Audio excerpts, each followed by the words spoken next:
Hello everyone and welcome back to this channel, and today I'm going to walk you through how to communicate professionally with buyers on Fiverr.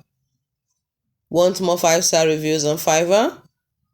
Bad communication kills deals fast. Today I'll show you 3 pro tricks to impress buyers. Let's go.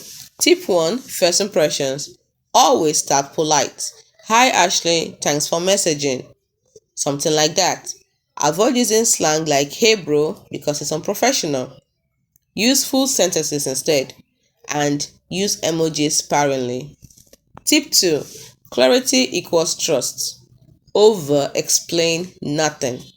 Buyers love clarity. Say, your logo will be ready in 2 days with 2 revisions. Boom! No confusion, no refunds. Tip 3. Crisis control.